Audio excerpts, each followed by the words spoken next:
Kwa hiyo mwaka huu mnabidi muangalie hata yenyewe tofauti wa huu mwaka. Watu waalizishwa nao endelea nchini.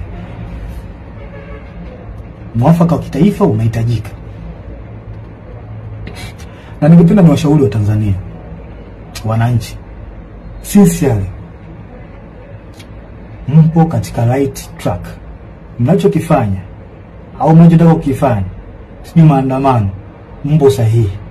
Mpo sahihi kwa sababu hata baba wa taifa ameliongelea hilo. Kwa mpo katika right track. Mna baraka zote kutoka kwa baba wa taifa, mna baraka zote kutoka kwa Mungu na hata kwangu. Na pia mnataka mtambue kwamba asilimia kubwa ya wanajeshi wapo upande wenu. Wengi hawezi kutoka hadharani kama nilivyotoka mimi. Kwa sababu sio ujasiri wa kila mtu ambaye anaweza kufanya hivi.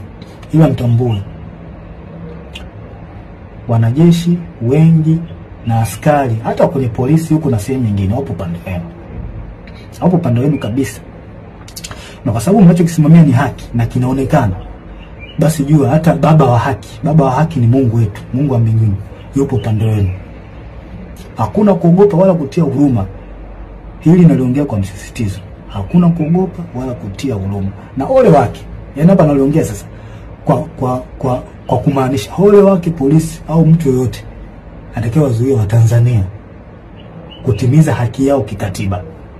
Siku inakuja, I promise you, siku inakuja tutakuuliza kwa nini ulikubali kupokea amri ya kuwazuia hao watu au kuwaua au kuwazuru. Kwa nini ulikubali kufanya hivi?